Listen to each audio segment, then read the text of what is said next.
ये है कि जिस कार्य के परिणाम में सुख हो, जिस कार्य के परिणाम में आनंद हो। असल नमस्कार, जय श्री राम। बहुत दिनों बाद हम आपके साथ में कुछ चर्चा के बिंदुओं को लेकर के आए हैं। असल में मध्य प्रदेश के सबसे बड़े गौ वंश वन्य विहार या अभयारण्यों में से एक दूसरे नंबर का बुसामन मामा गौ वंश वन्य विहार, तो इस समय पर उसको देखना हो रहा है, उसकी व्यवस्थाओं को। तो इसके कारण से 2-3 महीने से समय अभाव रहा, इसलिए चर्चा के बिंदु चाहते हुए भी आपके साथ में साझा नहीं कर पाया। विचार ये हुआ कि अब हम नित्य प्रति आपके साथ में कम से कम 2 वीडियो, एक श्रीमद् वाल्मीकि रामायण के एक अध्याय पर चिंतन करते हुए और श्रीमद् भागवत कथा के एक अध्याय, 7 दिनों में या 9 दिनों में तो कथाएं होती हैं, पर जितनी विवेचना होनी चाहिए या जो जानकारी चाहिए जिस विषय की, वो कम मिल पाती है। वो कथाएं केवल चलती हैं, कुछ मनोरंजनात्मक और संगीत आदि भी हो गया, तो जो ज्ञान चाहिए वो कम मिल पाता है। एक चर्चा भी हो जाएगी पुस्तक के माध्यम से।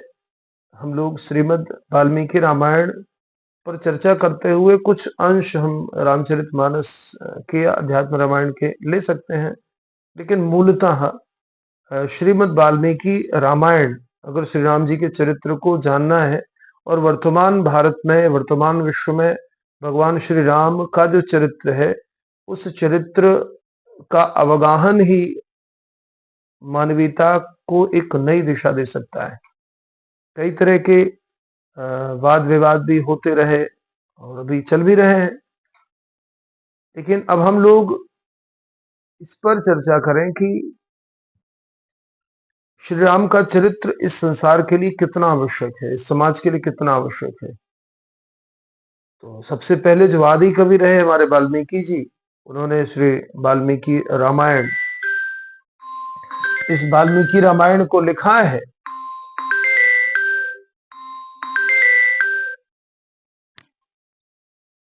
तो आइए हम सब चर्चा करें। श्री राम शरणम समस्त जगताम रामम विना का गति रामायण प्रतिहन्यते कलिमलम रामाय कार्यम नमः रामात्रिष्यति काल भीम भुजगो रामस्य सर्वम वशे रामे भक्ति रखंडिता भवतु में राम त्वमेवाश्रय। ये श्रीमद् वाल्मीकि रामायण का पहला श्लोक। चर्चा हुई आपके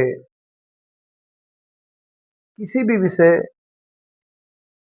की महत्ता के बिना, उसके महत्व को जाने बिना उसकी गंभीरता को नहीं समझा जा सकता। और श्रीमद् वाल्मीकि रामायण का महात्म्य क्या है, इस पर चर्चा करते हुए शुरुआत ही यहीं से हुई है। और सबसे अच्छी बात है कि इसमें सभी विभक्तियों पे, जो संस्कृत जानते हैं वो इस बात को समझ पाएंगे कि सभी विभक्तियों का उपयोग करते हुए यहाँ पर प्रथम श्लोक लिखा गया है। श्री राम शरणम समस्त जगताम रामम बिना का गति। सारा संसार भगवान की शरण में है। भगवान ही संपूर्ण संसार को, राम संपूर्ण संसार को शरण देने वाले हैं, और श्री राम के बिना कोई गति नहीं हो सकती। जो कलयुग है, तो रामायण प्रतिहन्यते कलिबलम रामाय कार्यम नमः। कलयुग के समस्त पापों को, दोषों को नष्ट कर देते हैं, इसलिए भगवान श्री राम के इस कार्य को हम सबको नमस्कार करना चाहिए। अभी कलयुग की क्या दशा होगी, इस पर भी चर्चा होगी। तो रामात्रिष्यति काल भीम भुजगो रामाय सर्वम वशे रामे भक्ति अखंडिता भवतु में राम त्वमेवाश्रय। ये जो काल रूपी सर्प है, श्रीमद् भागवत कथा में भी इस बात की चर्चा हुई है। काल व्याल मुखग्रास त्रास निर्णाश हेतु में, तो काल रूपी इस भयंकर सर्प, सर्प की तुलना इसलिए की गई समय से कि सर्प का एक ही हिस्सा जो मुख है, उसको छोड़ करके तो उसके पास कुछ होता नहीं, लेकिन जो मुख है उसके अंदर जो उसके दंश हैं, दंशों से जो विष निकलता है, तो विष के प्रभाव के पहले जो काल के दंश हैं वो इतने तीखे और तकलीफ देह होते हैं कि उस तकलीफ से ही भय व्याप्त होता है। मृत्यु से पूर्व की जो तकलीफ है वो तकलीफ अत्यंत दुख देने वाली है। ये जो काल रूपी व्याल है, ये काल रूपी सर्प है, इस काल रूपी सर्प से अगर कोई बचा सकता है तो श्री राम का नाम ही श्री राम ही बचा सकते हैं। और जितना जगत है वो सब कुछ रामस्य सर्वम, श्री राम के वश में सब कुछ है।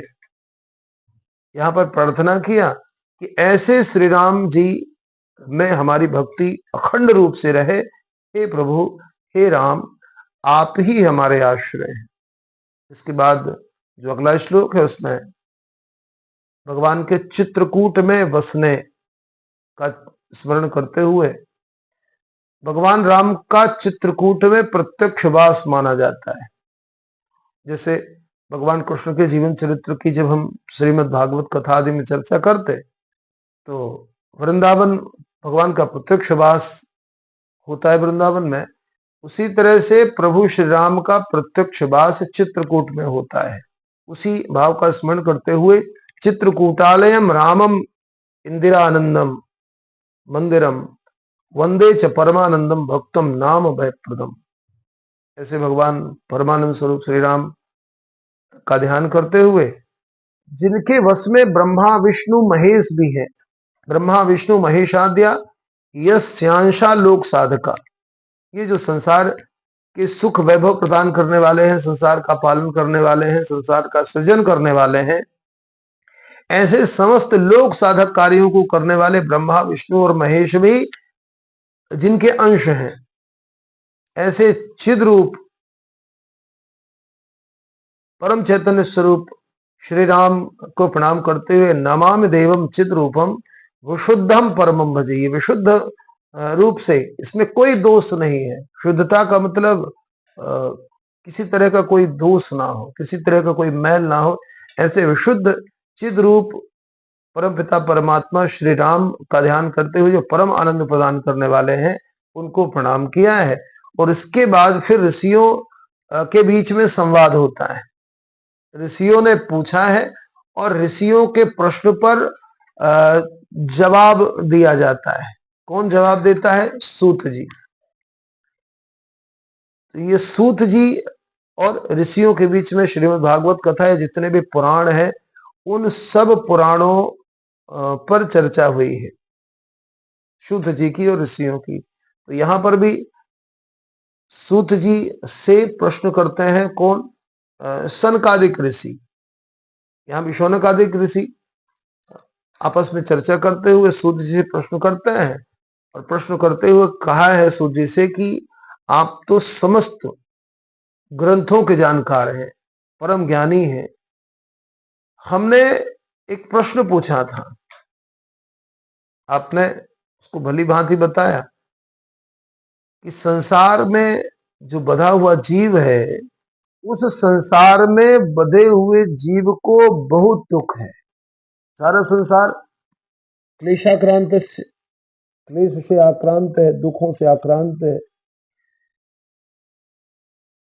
ये जो कलयुग की दशा है उसमें दुख ही दुख है। तो इस संसार का जो दुख है वो दुख दूर कैसे हो? एतत् संसार पाशस्य छेदकः कथमः स्मृतः कलौ वेदोक्त मार्गस्य नश्यन्ति त्वयोदिता। आपने बताया कि कलयुग में जो वेदोक्त मार्ग हैं वो वेदोक्त मार्ग नष्ट हो गए। फिर इस संसार का जो बंधन है, इस संसार के बंधन को काटने वाला कौन है?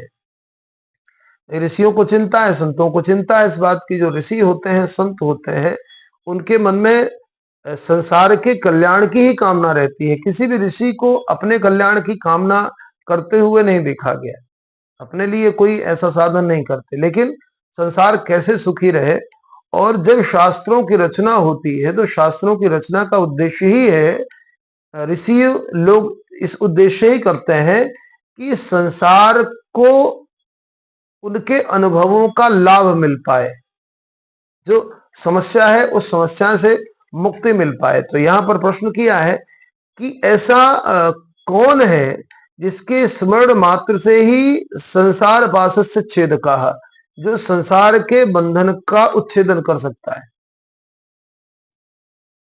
भाई आपने अधर्म परायण जो पुरुष हैं, उन अधर्म परायण माने अधर्म में लगे हुए, दो चीजें हैं, धर्म और अधर्म। धर्म क्या है? जो करणीय है, करने योग्य है। और अधर्म क्या है? जो न करने योग्य है, जो नहीं करना चाहिए। कहने का तात्पर्य कि धर्म जिससे किसी को सुख मिले, शांति मिले, किसी का कल्याण हो। अब सुख में भी विषय हो सकता है। भाई किसी को कड़वी दवाई हम देंगे, या किसी के फोड़ा हो गया। अब फोड़ा हो गया तो फोड़ा में जब हम उसको दबाएंगे तो तकलीफ तो होती है, तो उसको सुख तो नहीं मिलता। फिर कोई ये कह सकता है कि भाई ऐसे कैसे सुख मिलता है। तो यहां पर इसका निष्कर्ष ये है कि जिस कार्य के परिणाम में सुख हो, जिस कार्य के परिणाम में आनंद हो, असल करणीय कार्य वही माना जाता है और वही धर्म है। और जिसके परिणाम में दुख हो, वो अकरणीय कार्य है, वो अधर्म है। तो यहां पर अधर्म परायण पुरुषों को जो यातनाएं प्राप्त होती हैं, जो उनका कर्म दंड मिलता है, उस कर्म दंड का आपने वर्णन किया। अब कलयुग आएगा तो वेदोक्त मार्ग नष्ट हो जाएंगे, चारों तरफ पाखंड फैल जाएगा। ये सारा संसार जानता है इस बात को, और सब लोगों ने लगभग यही बात कही है। कलयुग के जितने भी लोग हैं तो कामार्ता हर्षदेहास्य लुब्धा अन्योन तत्परा कलौ सर्वे भविष्यन्ति स्वल्पायुर बहुपुत्र का। यहाँ पर बहुत ध्यान देने वाली बात है। कई जगह पर स्वल्प रायोर बहु प्रज्ञा भी लिखा। प्रज्ञा का मतलब ही, प्रजा का मतलब ही पुत्र होता है। प्रजा शब्द पुत्र से लिया गया है, इसीलिए राजा और जब प्रजा का संबंध वो पिता और पुत्र का संबंध होता है। तो कलयुग के सभी लोग कामार्ता, इस देह के धर्म में भाई कामार्त होंगे, काम पीड़ित होंगे। शरीर उनका सामान्य से छोटा होगा, मैंने एक नाटा स्वभाव होता है, नाटा जो कद होता है, मतलब लंबाई अच्छी नहीं होगी। लोग लोभी होंगे, धर्म और ईश्वर इसको न मानने वाले होंगे, इसका आश्रय छोड़ करके, और लोग मनुष्यों में ही आश्रित रहेंगे। भगवान ही सब करते हैं, भगवान ही सब कुछ करने वाले हैं, ऐसा भाव न हो करके ये देखने को मिलेगा कि मनुष्य ही सब कुछ कर रहा है। आजकल प्रायः ये देखने को मिलता है। इसलिए भगवान से ज्यादा लोग व्यक्तिवाद को महत्व दे रहे हैं। लोगों को भगवान से उतना प्रेम नहीं। कौन सा व्यक्ति चमत्कार कर रहा है, उस व्यक्ति के चमत्कार में हम चमत्कृत होकर के और फिर उसका अनुपालन करते हैं। यही यहाँ पर कहने का आशय है। प्रायः अल्पायु होंगे और अधिक संतान वाले, इसका मतलब कम संतान, ये राम राज्य की पहचान है। और आप ध्यान देंगे तो पता चलेगा कि भगवान राम के हों, भगवान भरत जी के हों, लक्ष्मण जी के हों, शत्रुघ्न जी के हों, सबके दो दो संतानें थी। और भगवान स्वयं भी 3 माताओं में 4 भाई थे। तो कितना गहरा चिंतन है वाल्मीकि रामायण में। जब हम वाल्मीकि रामायण और भागवत जी का चरित्र देखते हैं, तो वाल्मीकि रामायण या राम कथा को देखने के बाद ऐसा लगता है कि जैसे वो हमारे आपके बीच की कथा हो। यहाँ पर कोई चमत्कारों का कोई प्रभाव नहीं। भगवान श्री राम के जीवन पर चमत्कारों का कोई प्रभाव नहीं। जब भगवान कृष्ण के जीवन में जाते हैं तो बहुत सारी ऐसी चमत्कृत कर देने वाली बातें देखने को मिलती हैं, लेकिन प्रभु श्री राम के जीवन में मानव का क्या व्यवहार होना चाहिए, मानव का प्रबंधन कैसा होना चाहिए, उसकी नेतृत्व शैली कैसी होनी चाहिए, उसकी वक्तृत्व शैली कैसी होनी चाहिए, राज करना है तो उसकी जो नीति है वो कैसी होनी चाहिए, अभी हम लोग चर्चा करेंगे। वाल्मीकि रामायण के एक एक अध्याय पर हम लोग नित्य प्रति चर्चा करते हुए भक्ति नवनीत चैनल के माध्यम से आप तक इन वीडियोस को हम पहुंचाएंगे। और श्रीमद् भागवत कथा के भी एक एक अध्याय हम ने पहले भी निवेदन किया कि 9 दिनों में वो विषय नहीं आ पाते। कई बार मनोरंजनात्मक भाव से हमको सबको, केवल मुझे नहीं, सब लोगों को कथा के स्वरूप को ले जाना पड़ता है। लेकिन जब हम अपने भक्ति नवनीत चैनल के माध्यम से वीडियो पर चर्चा करेंगे तो एक एक अध्याय पर हम लोग चर्चा करेंगे, तो बहुत ही गंभीर जानकारियां भी मिलेंगी श्रीमद् वाल्मीकि रामायण और भगवान श्री राम के चरित्र के। और हमको एक जानकारी के साथ में जो हमारा भाव है वो भी पुष्ट होगा। तो स्त्रियों के संबंध में भी चर्चा किया कि भाई कलयुग की स्त्रियां कैसी होंगी, अपने ही शरीर के पोषण में लगी रहेंगी। देखने को मिल रहा है, उम्र बढ़ती जा रही है लेकिन लीपापोती हो रही है। वेश्याओं के जैसे आचरण, वेश्याचरण तत्परा, लिखा है स्त्रिया स्वपोषण परा वेश्याचरण तत्परा पतिवाक्यम अनादृत्य सदान्य ग्रह तत्परा दुःखशीलेषु करिष्यन्ति पुरुषेषु सदा स्पृहाम। कई बार कह सकते हैं कि ये पुरुषवादी समाज की चर्चा हुई है, लेकिन स्त्री और पुरुष में बहुत ही गंभीर अंतर है। किसी आचार्य ने अपने लोगों के बीच में बड़ी सुंदर बात कही कि पुरुष लोहा है और स्त्री हीरा है, सोना है, कीमती धातु है। इसलिए लोहा बिगड़ेगा तो अधिक से अधिक जंग लगेगा, कितना जंग लगेगा, कितना नुकसान होगा। लेकिन अगर सोना बाहर रख दिया और किसी ने ले लिया तो आइए चलिए, तो फिर वो स्थितियां बिगड़ जानी है। स्त्रियों के संबंध में इसीलिए चर्चा की है कि स्त्रियां स्वपोषण तत्परा, अपने ही पोषण में लगी रहेंगी और वेश्याचरण तत्परा। वेश्याचरण का भाव क्या है, अभी आजकल हम लोग अब देख ही रहे हैं अपने मोबाइल फोन के माध्यम से, चाहे वो सामान्य गृहिणियां हो या कि अन्य लोग, अन्य स्त्रियां हो, प्रायः व्यवहार वही प्रदर्शित करते देखा जाता है।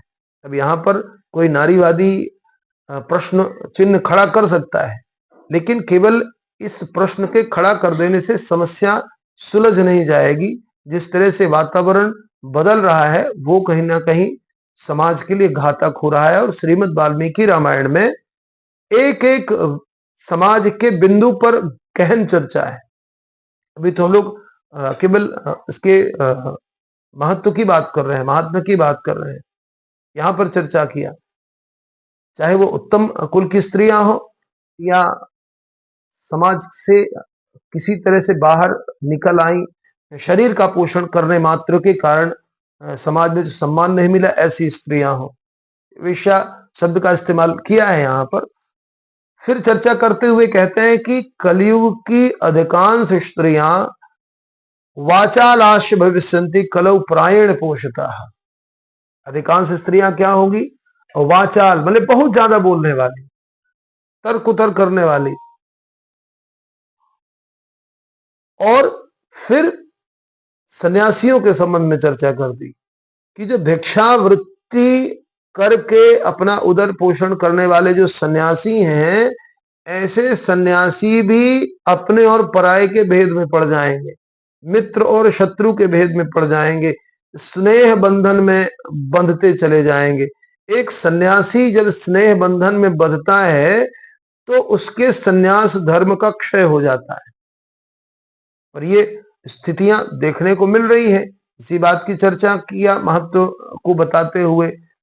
भोजन के लिए अब शिष्यों का संग्रह, इस बात पर विशेष बात हुई कि अधिकांशतः जो सन्यासी हैं वो भोजन भगवान पर भरोसा कम करके भोजन की चिंता करने के कारण, धन की चिंता करने के कारण शिष्यान बंधनते लोलुपा, लोभ के कारण वो शिष्यों का संग्रह करेंगे। और स्त्रियों के संबंध में भाई दोनों हाथों से सिर खुजलाते हुए कहने का तात्पर्य कि अशुद्धि अवस्था स्नान आदि करना नहीं, तो शरीर का व्यवहार ऐसा होगा जैसे मैलापन है। ब्राह्मणों के संबंध में ऐसा नहीं कि किसी को छोड़ दिया है। अब ब्राह्मणों के संबंध में क्या चर्चा हुई? पाखंडालाप निरताः, पाखंड जनसंज्ञा। ब्राह्मण लोग क्या करेंगे? पाखंडवादियों के साथ में रह करके, जबकि ब्राह्मण का धर्म समाज की चेतना को विकसित करना होता है, विद्याध्ययन करना, तप करना, उस तप से, उस विद्याध्ययन से, उस ज्ञान के प्रकाश से संपूर्ण समाज को आलोकित करना, प्रकाशित करना और चेतना को जगाना। लेकिन ब्राह्मण भी अपने धर्म से च्युत होकर के, अपने धर्म से अलग होकर के और पाखंडवाद का प्रचार करेंगे, पाखंडियों के साथ मिल करके और पूरे समाज में पाखंडवाद का प्रचार करेंगे। और जब ऐसी स्थितियां हो जाएं तो ये समझिए कि कलयुग का आगमन हो गया है। और वर्तमान में ऐसी स्थितियां हो रही हैं, चाहे वो ब्राह्मण हो, चाहे वो सन्यासी हो, चाहे वो स्त्रियां हो, सबके व्यवहार कुछ बदल से गए हैं। इसी संबंध की चर्चा करते हुए ऋषियों ने सूत जी से प्रश्न किया है और सूत जी ने अब इन प्रश्नों का उत्तर देते हुए ये बात कही है। जो कुछ सुनना अभीष्ट है, जिसको सुनने से कल्याण होगा, और सुनने मात्र से नहीं, जिनके चरित्र को संपूर्ण समाज अपने ऊपर उतारे, जिनके चरित्र को सुनकर के संपूर्ण मानव जाति का कल्याण हो सकता है, सारे पापों का नाश हो सकता है। कई बार हमारे कर्मों के कारण ग्रह की दशा बनती और बिगड़ती है, तो दुष्ट ग्रहों के कारण मानव जीवन अस्त व्यस्त हो जाता है। तो ग्रह दोष भी क्यों ना हो, ये देखा जाता है। हम लोग वास्तव में जो श्री राम का चरित्र है, भगवान श्री कृष्ण का चरित्र है, भगवान श्री कृष्ण का पूजन है, ये न करके अगर ग्रहों की दुष्टता के प्रभाव में आते हैं तो हम ग्रहों को ही संतुष्ट करने में लग जाते हैं। जबकि श्री राम जी के पावन चरित्र में अवगाहन करने के बाद उसको धारण करने से समस्त ग्रहों का जो प्रभाव है वो प्रभाव भी समाप्त हो जाता है। और जो वेद कहते हैं, वेदार्थ जो होते हैं, उन वेदार्थों के अनुकूल ही श्री राम का आचरण है। और उन्हीं श्री राम के आचरण को समाज में लाने के लिए श्रीमद् वाल्मीकि रामायण, इसका पठन पाठन करना चाहिए। ये इससे लाभ क्या मिलता है? बोले धर्मार्थ काम मोक्षाणाम हेतु भूतम महाफलम अपूर्वम पुण्य फलम फलदम सुणध्वम सुसमाहिता। वाल्मीकि रामायण धर्म, अर्थ, काम और मोक्ष, ये चार पुरुषार्थ होते हैं। धर्म माने जो हमें करना है, जो करणीय है, किसी समाज में जो भी करनी है जिससे किसी को सुख मिले। मैंने पहले निवेदन किया, धर्म की परिभाषा की चर्चा हो चुकी है। तो धर्म पूर्वक आचरण, धर्म की प्राप्ति भी होगी। जब धर्म पूर्वक आचरण होगा तो धन की भी प्राप्ति होगी, और धर्म पूर्वक आचरण से प्राप्त हुए धन से कामनाएं जब पोषित होती हैं तब मोक्ष की प्राप्ति होती है। ये चार पुरुषार्थों की चर्चा की है। तो अगर हम श्रीमद् वाल्मीकि रामायण को सुने और पढ़ें तो इससे धर्म, अर्थ, काम और मोक्ष चारों पुरुषार्थों की प्राप्ति होने वाली है। और इसलिए आवश्यक है कि श्री राम जी के इस पावन चरित्र को बड़े ही सावधानी के साथ में श्रृणुद्धम सुसमाहिता, सारी इंद्रियों को संकुचित करके एकाग्र चित्त होकर के, समाहित होकर के, और फिर हमें इसका श्रवण करना चाहिए। इस तरह से वाल्मीकि रामायण के महत्व की चर्चा करते हुए फिर सूत जी ने कहा है कि धर्म अर्थ काम मोक्ष का जो साधन, ये जो परम अमृत स्वरूप रामायण है, इसको सुनने से पूर्व जन्म के पुरार्जितानि पापानि, पूर्व में अर्जित किए हुए जो पाप हैं, हम सबसे कुछ ना कुछ मनसा वाचा कर्मणा पाप हो ही जाते हैं, तो भाई इस जन्म में उसका परिणाम मिला कि नहीं मिला, फिर से उसके कारण से हमको जन्म लेना पड़ता है। और जन्म लेना और मरना, मरने के बाद जन्म और जन्म के बाद मृत्यु, ये सनातन वैदिक परंपरा का सर्वमान्य सिद्धांत है। अगर हम पुनर्जन्म को नहीं मानते, इसका मतलब हम सनातन को नहीं मानते। और आज बड़े दुख की बात है कि कितने बड़े बड़े वक्ता जिन्होंने गीता का आश्रय लिया, उनके जब मैं उद्बोधन सुनता हूं तो बड़ा आश्चर्य होता है कि गीता को समझाने वाले करोड़ों करोड़ों फॉलोअर्स के लिए हुए लोग पुनर्जन्म की विषय को सिरे से खारिज कर देते हैं। उपदेश गीता का कर रहे हैं, भगवान ने वहां बार बार जन्म और मृत्यु के संबंध में कहा है, और भगवान असल में वो ऐसे विचार के लोग होते हैं, वो जानते हैं कि गीता का आश्रय हम नहीं लेंगे तो लोग सुनेंगे नहीं, तो लोगों को सुनाने के लिए अपने विचार को थोपने का कार्य ये किया जा रहा है। तो पुरार्जितानि पापानि नाशमायन्ति यस्य वै, जो पुरार्जित पाप है, उन पुरार्जित पापों से सारा जो पापों का फल है वो समाप्त हो जाता है।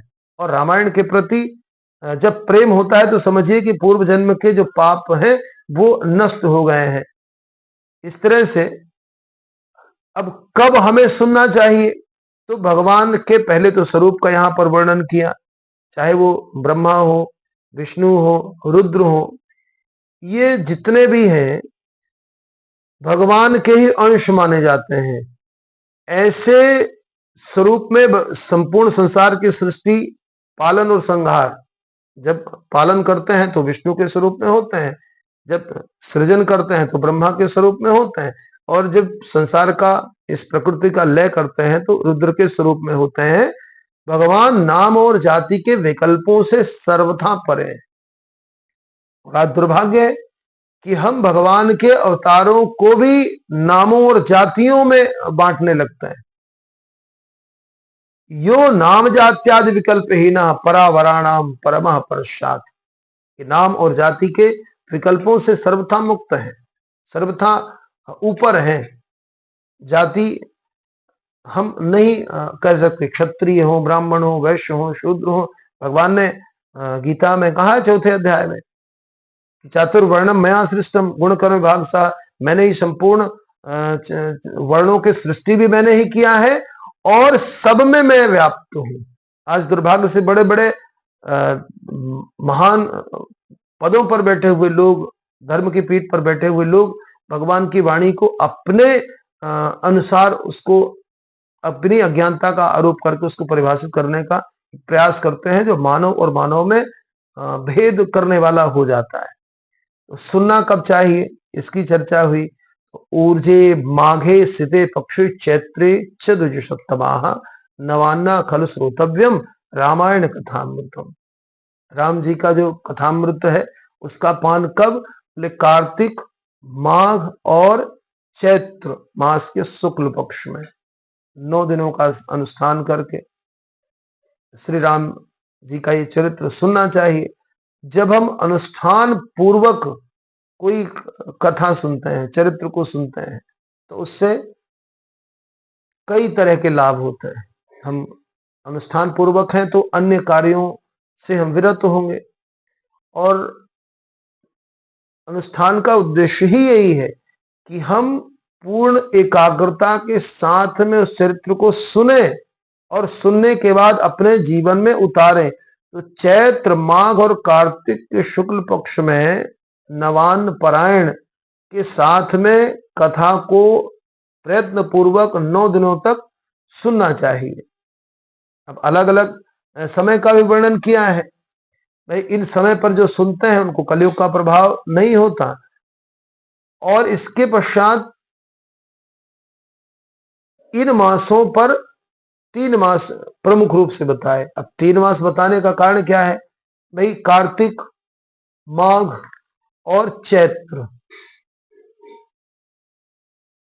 सूर्य जब मकर रेखा में होता है, अभी हम सब लोग महाकुंभ से निवृत्त हुए हैं, प्रयागराज में, तीर्थराज प्रयागराज में महाकुंभ हुआ, सूर्य मकर रेखा में आया, तो कार्तिक, माघ और चैत्र, जो 3 महीने हैं, ये संधि काल भी है।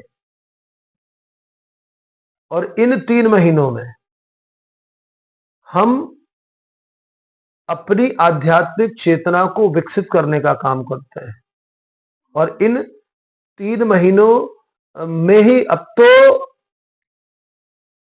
भगवान के चरित्र को सुनने के लिए ऐसा हो गया कि कभी भी करें। लेकिन वाल्मीकि रामायण की महात्म्य कथा के अनुसार इन 3 महीनों में विशेष पुण्य की भी प्राप्ति होती है, और एक वैज्ञानिक जो कारण है आध्यात्मिक चेतना को विकसित करने का, वो भी अपने आप में एक बड़ा कारण है। तो कार्तिक, माघ और चैत्र, ये शुक्ल पक्ष में, कृष्ण पक्ष में नहीं, शुक्ल पक्ष में, शुक्ल पक्ष है, ये जो प्रकाश का पक्ष है, ज्ञान के प्रकाश से आलोकित होने का भाव है। जब भी हम शास्त्रों को सुनने बैठे, पढ़ने बैठे, तो ये भाव होना चाहिए कि इस ज्ञान के प्रकाश से हम तो प्रकाशित होंगे ही, इस प्रकाश से और भी लोग प्रकाशित हो सकते हैं। तो वाल्मीकि रामायण पर चर्चा हम कर रहे हैं, और नित्य प्रति हम वाल्मीकि रामायण के एक एक अध्याय पर और भी विस्तृत ढंग से आज पहला वीडियो हमने बनाया। मैंने जैसे पहले चर्चा की कि 2-3 महीने से गौ सेवा के कार्य में अधिक लग जाने के कारण, अन्य अन्य कार्यों में अधिक लग जाने के कारण मैं वीडियो नहीं बना पाया, उसके लिए मैं क्षमा प्रार्थी भी हूँ। और अब मैं नित्य प्रति आप सबके साथ में वाल्मीकि रामायण के रहस्यों को, संभव होगा 1 भाग, संभव होगा 2 भाग एक एक अध्याय के, और विस्तृत तरीके से हम इसको करेंगे। तब तक के लिए जय श्री राम, जय गौ माता, जय भारत माता।